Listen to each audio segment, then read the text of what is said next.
President Trump checks another major item off his list of promises to you, the American people. Tonight, I am calling on Republicans in Congress to end their recess. Get back to work. Do your job in Washington. That's tonight's opening monologue. All right, here it is, day 89 of the Trump administration. The president, he's not wasting any time fulfilling the promises he made to all of you. Earlier today at a factory in Wisconsin, President Trump gave a speech and signed a Buy American, Hire American executive order aimed at creating jobs for Americans that desperately need them. Let's take a look. Together, we're going to do everything in our power to make sure that more products are stamped with those wonderful words, made in the USA. All right, we're going to have more on the president's executive order in the next segment, but what he did today is not new. The president has now consistently, in 89 days, been checking one item off his list after another. Just take a look. Let's look at what he's accomplished so far. Neil Gorsuch, an originalist, now an associate justice on the U.S. Supreme Court, despite historic and unprecedented Democratic obstruction. Now the president's bringing jobs back. Since January, the economy has added over 500,000 jobs. Business optimism is now soaring in the country. Major companies, Ford, General Motors, Toyota, Fiat Chrysler, Intel, all have been adding jobs and investing and pledging to invest billions of dollars.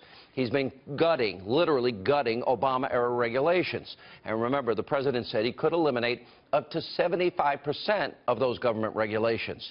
Now, the president has ended the war on coal by cutting tons of red tape from the Obama administration. He has reduced illegal immigration, border crossings. Interesting, you enforce the law, it's plummeted since President Trump was sworn in.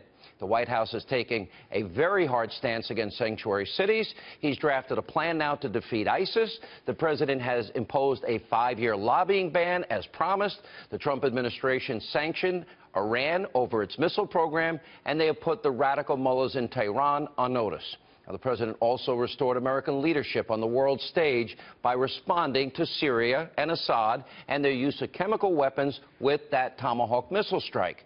He also created a task force to reduce crime, another one to protect police officers, and one to target drug cartels. By the way, not to mention, unlike his predecessors, President Trump is actually now forging a relationship with China to help counter North Korea and their aggression and their nuclear ambitions by placing economic pressure on China to help dissolve the situation.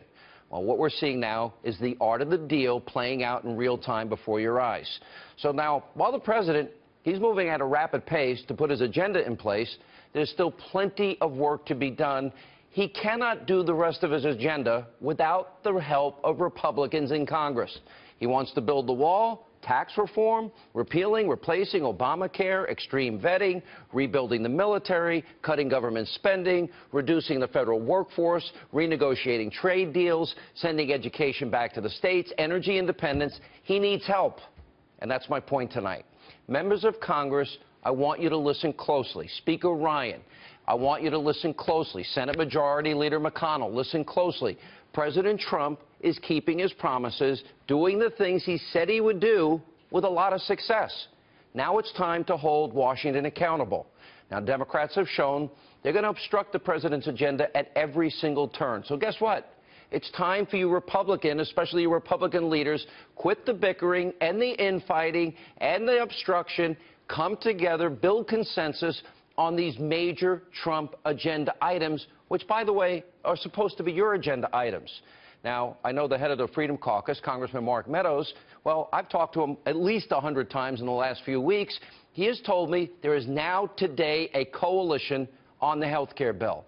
And also a Freedom Caucus member, Dave Bratt, key leader in the caucus, he's stating publicly that the Freedom Caucus is saying yes to many of the new proposals in the negotiations. In other words, repealing and replacing can now pass if Republicans work together on health care.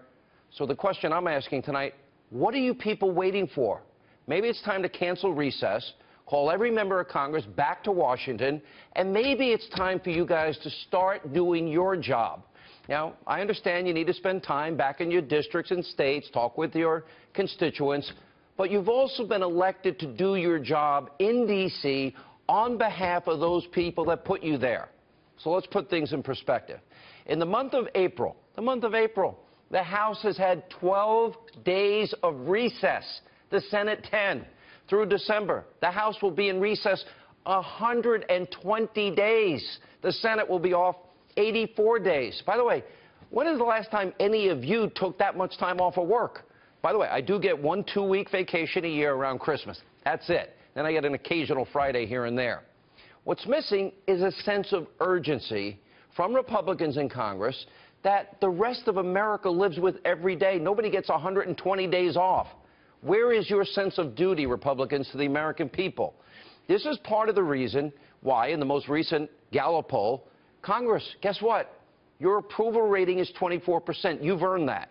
And for years, Republicans, you wanted control of all 3 branches of government. You got the House in 2010, the Senate in 2014, Donald Trump in 2016. You've made promises all throughout the years you'd get things done. Well, now you have the House, the Senate, the presidency. I'm saying no more excuses. You Republicans need to go back to Washington right now and do what you said for years you're going to do.